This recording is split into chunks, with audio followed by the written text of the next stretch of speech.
네, 오늘 말씀의 제목은 하나님을 만나고 싶다면 선을 넘어라.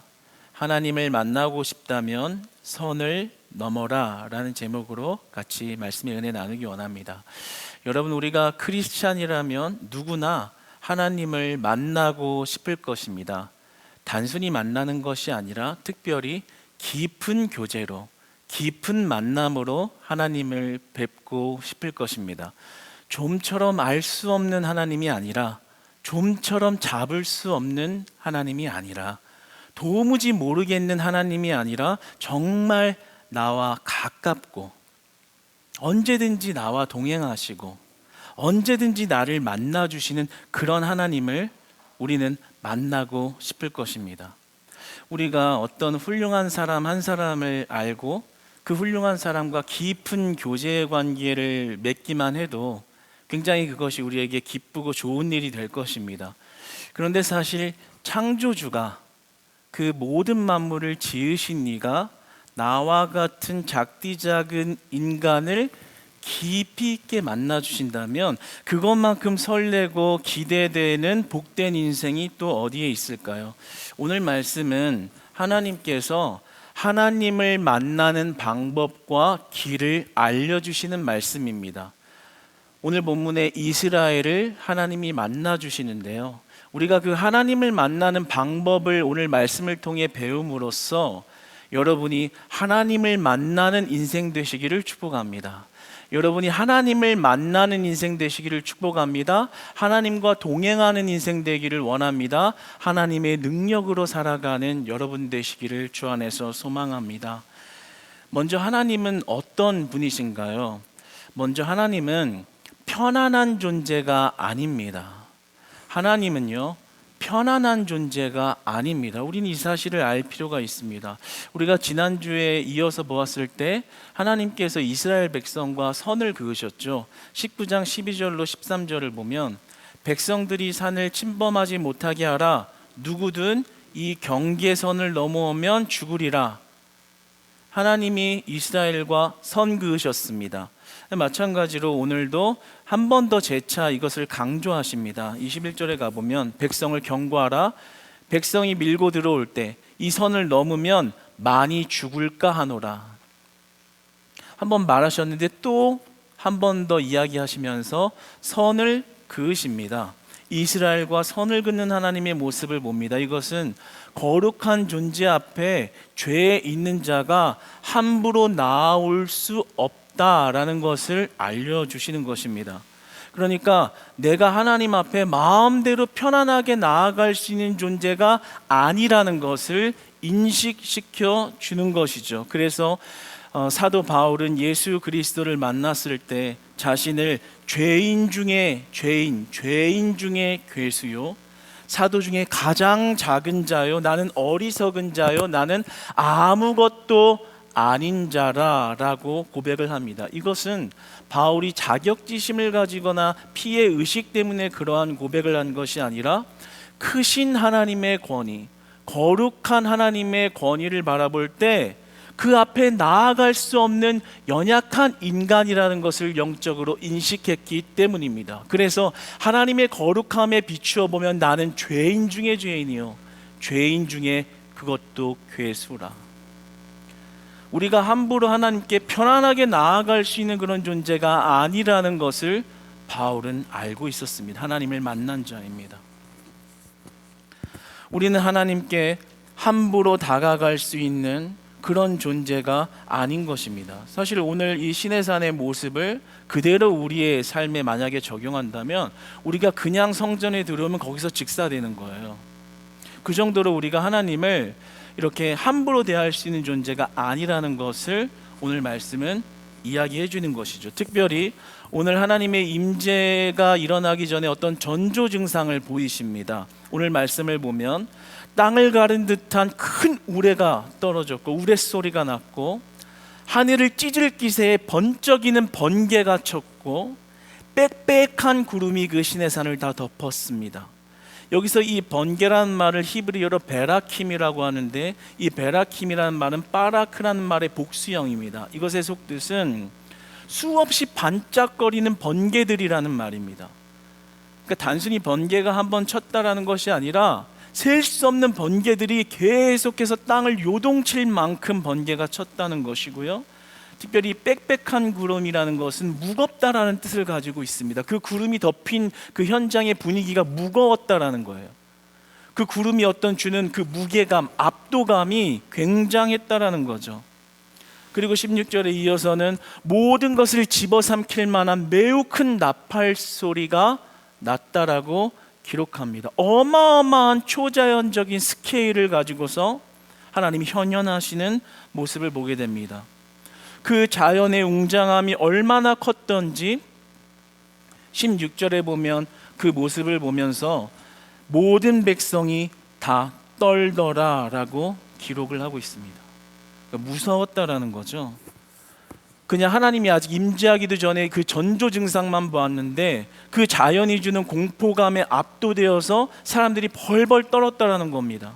그러니까 하나님이 나타났다고 편안하고 좋다, 우리 하나님이 오셨다가 아니라 그 하나님의 거룩함과 그 하나님의 권위가 너무나도 압도적으로 커서 좋다라는 느낌보다는 공포감에 휩싸였다라는 것이죠. 편안한 하나님이 아닙니다. 위협적인 하나님으로 사람들에게 현현하셨다라는 겁니다. 우리가 이 땅에서 자연 만물의 거대함을 느낄 때 굉장히 연약해지는 인간의 모습을 느끼게 되잖아요.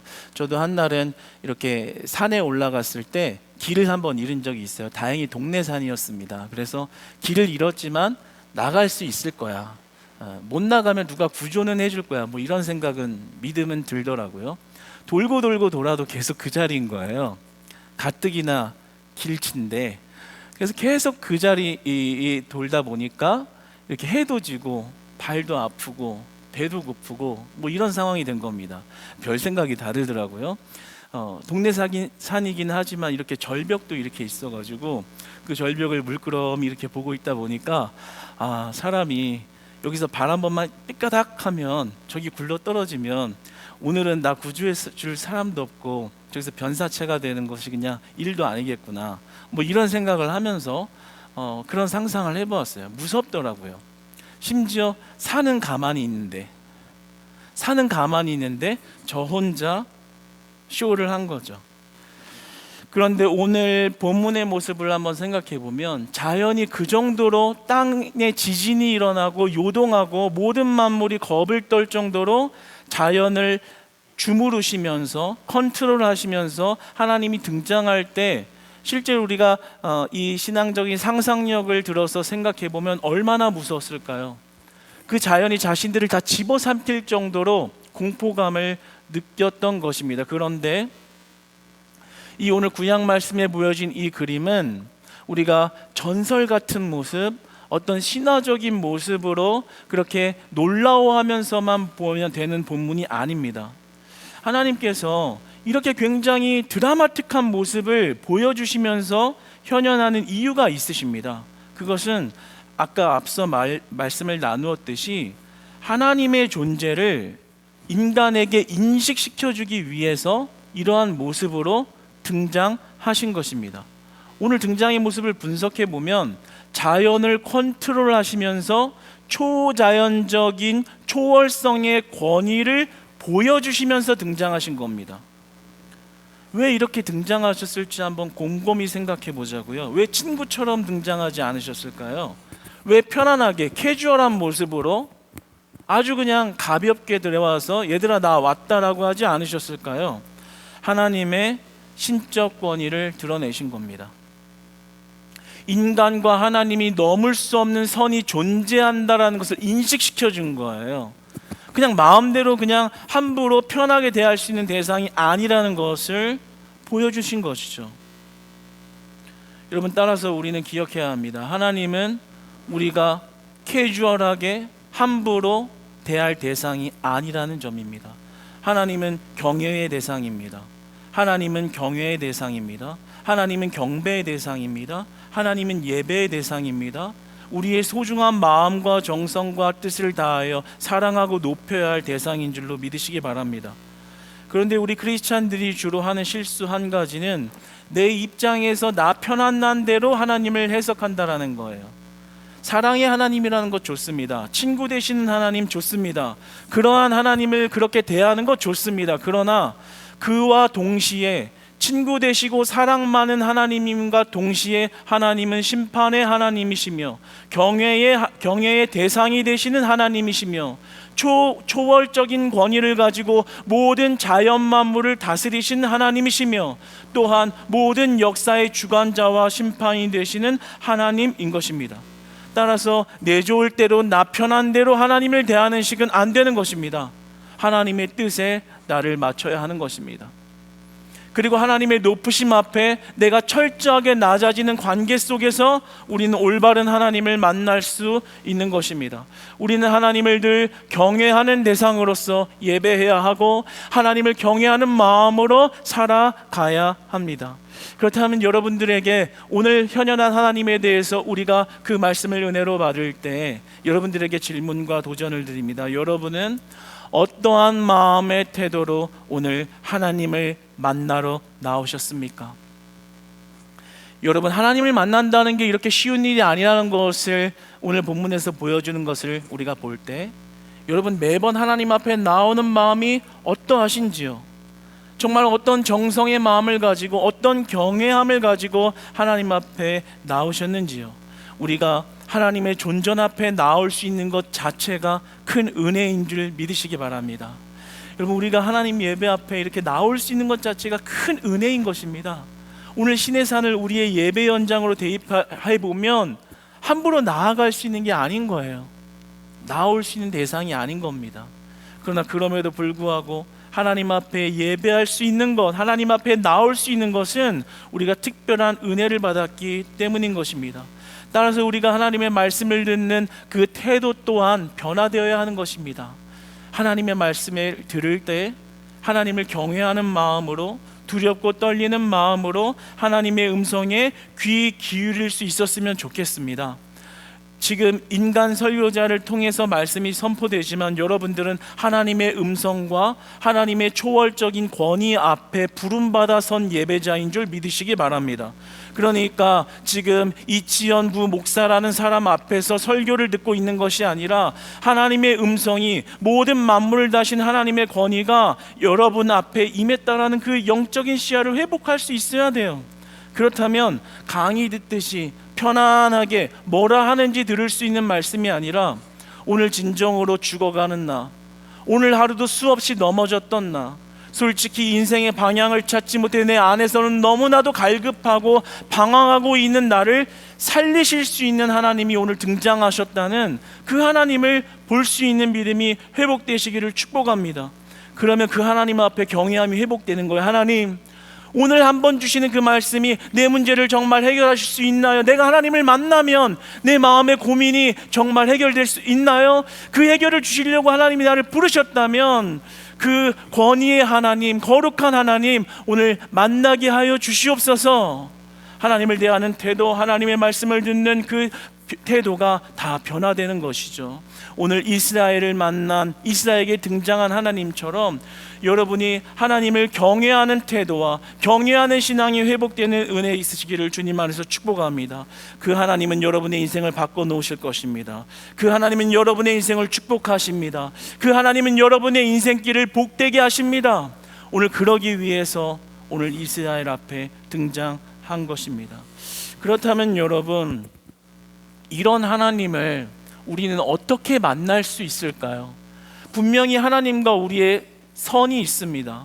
넘어갈 수 없는 선이 존재합니다.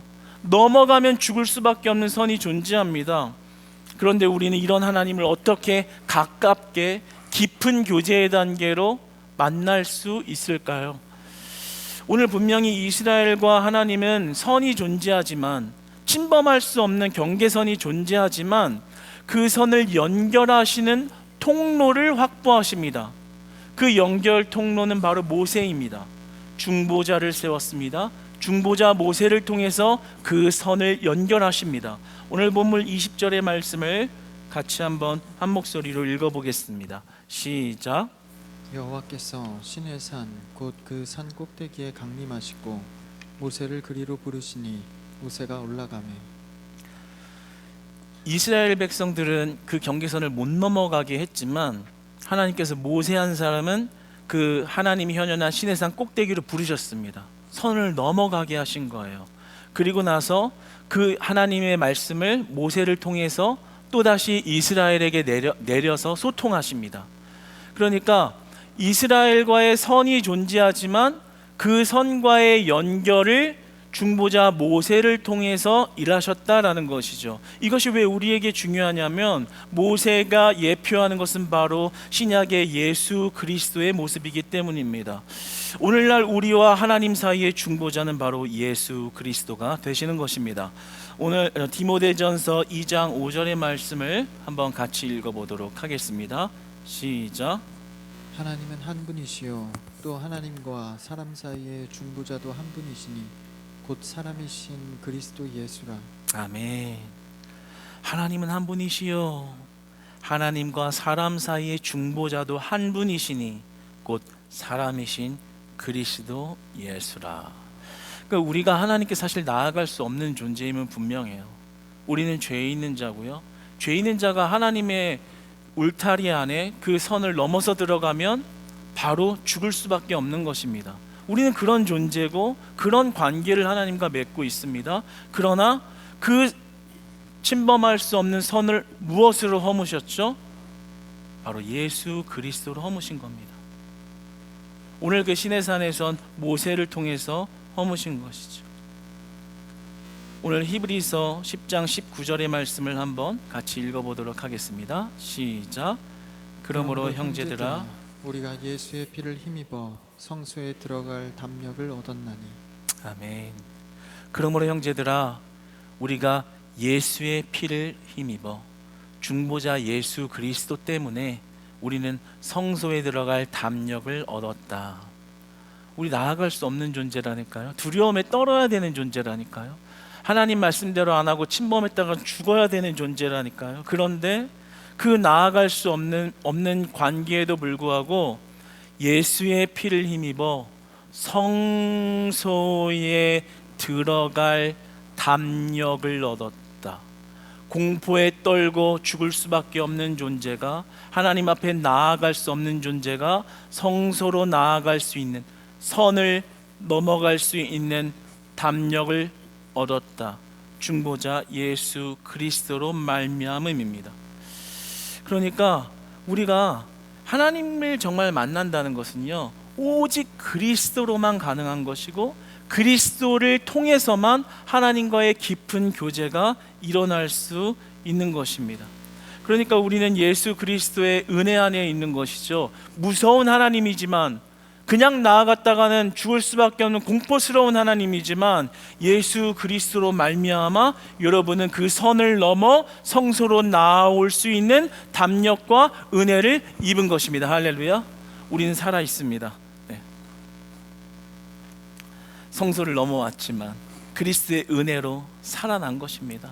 이것을 한번 생각해 보세요. 그렇다면 우리가 한 번 한 번 예배할 수 있다는 것이 얼마나 큰 은혜예요. 그냥 주어졌다고 생각하니까 은혜라고 못 느끼는 거예요. 일상이라고 무감각해진 거죠. 사실은 나아갈 수 없는 존재인데 이것으로 나아올 수 있도록 하나님이 은혜 주신 거예요. 그러면 이 한 번 한 번의 예배가 얼마나 귀한 예배인가요? 사실은 선 밖에 있어야 되는 자들인데 한 번 한 번 찬양의 자리로 나아갈 수 있음이, 기도의 자리로 나아갈 수 있음이, 그리고 봉사와 헌신의 자리로 나아갈 수 있음이 그 선을 넘어가게 하신 하나님의 은혜인 줄로 믿습니다. 하나님의 은혜인 줄로 믿습니다. 나를 부르신 은혜, 그리스도의 담력으로 살아가게 하신 은혜, 우리를 살리신 은혜가 되는 것입니다. 그런데 여러분, 우리가 한 가지 중요한 것이 있습니다. 이 그리스도를 통해서 하나님께 나아갔다라는 이 말은 단순히 우리가 어떤 이런 한 번의 고백만으로 뭔가 해결한다라는 의미가 아니라 이 안에 내용이 있습니다. 이 내용은 뭐냐면 죄의 문제가 해결되어야 한다라는 것입니다. 우리는 예수 그리스도를 통해서 죄의 문제가 해결됨으로 하나님과의 친밀한 관계가 회복되어집니다. 그러니까 예수 그리스도를 통했다라는 이야기는요, 우리의 죄의 문제가 해결되었다라는 이야기예요. 지금 이스라엘과 하나님이 왜 선을 두셨었죠? 우리 지난주에 나눴던 내용. 이들은 죄가 있었기 때문에, 그리고 하나님은 죄가 없는 존재이기 때문에 감히 그 안으로 들어갈 수가 없었던 거죠. 마찬가지로 우리가 오직 죄의 문제가 해결될 때만, 그리스도를 통해서 죄의 문제가 해결되어야지만 하나님을 제대로 만날 수 있다는 거예요. 그러니까 여러분 여기서 잘 생각하셔야 됩니다. 내가 하나님과 깊은 교제가 안 일어난 이유는 다름이 아니라 내 죄의 문제가 해결되지 않았기 때문에, 내 죄의 문제가 그리스도 안에서 해결되지 않았기 때문에 그 교제와 관계가 깨져 있다는 사실을 우리는 오늘 발견해야 합니다. 사실 오늘 하나님을 만나는 비결, 하나님을 진짜 깊이 있게 만나는 방법, 그것은 어떤 신비적인 어떤 노하우에 있는 것이 아니라 예수 그리스도를 통한 죄 사함에만 하나님과의 관계가 회복되어집니다. 하나님을 만날 수 있습니다. 그 선을 넘어갈 수 있는 유일한 방법이 됩니다. 그런데 여러분, 하나님께서는 우리의 죄를 감춰놓으시는 분이 아니라 드러내기를 원하시는 분입니다. 여러분, 하나님은요, 우리의 죄를 그냥 이렇게 고이고이 묻으시는 분이 아니라 우리의 죄를 드러내시는 분입니다. 성령 하나님을 통해서, 말씀으로 통해 역사하셔서 여러분의 양심을 통해서 죄를 끄집어내십니다. 내가 무슨 죄가 있는지를 알게 하신다라는 거죠. 그리고 그 죄의 자백을 받아내시고 그 죄를 그리스도로 치유하기 원하시고 그 죄에서 빠져나오기를 원하십니다. 요한일서 1장 9절을 한번 같이 읽어보겠습니다. 시작.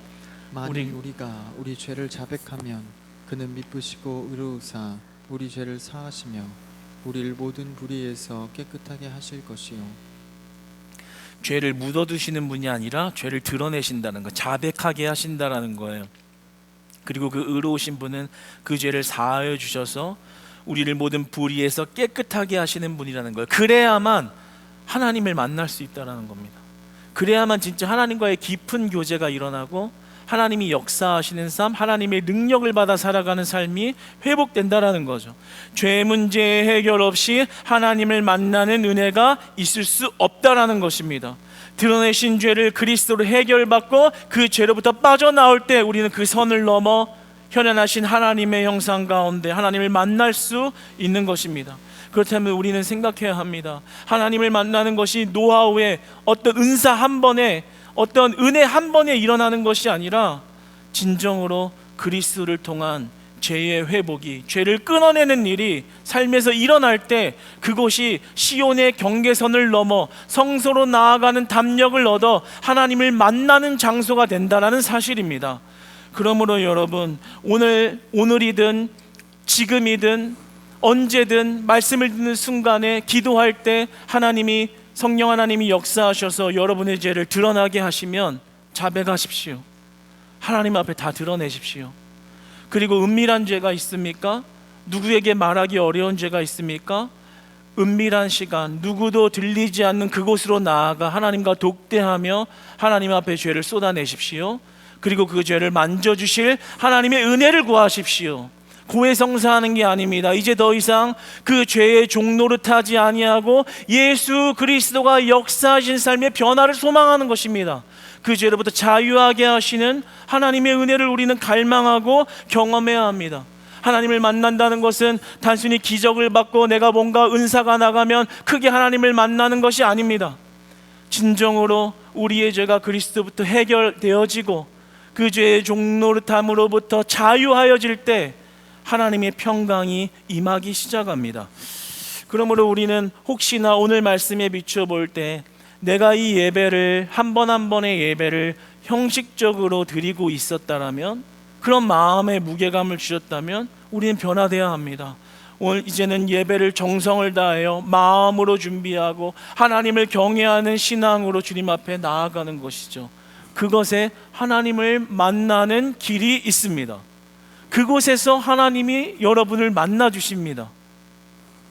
만약에 교회를 아끼고 귀하게 바라보는 마음이 무너져 있었다면, 그런 죄된 마음을 알게 하셨다면 예수 그리스도를 통해서 그 마음을 회복하는 것입니다. 다시 주의 교회를 아끼고 주의 종을 사랑하고 주의 강단을 너무나도 아끼는 마음을 예수 그리스도로 회복할 때 그 마음 가운데 하나님은 역사하시고 임재하시고 만나주시고 하나님의 뜻을, 하늘의 뜻을 여러분의 삶에서 이뤄 가십니다. 여러분, 이런 하나님을 혹시 만나고 계십니까? 여러분의 삶의 모든 죄가 하나하나 끊어질 때마다 임하시는 그 하나님,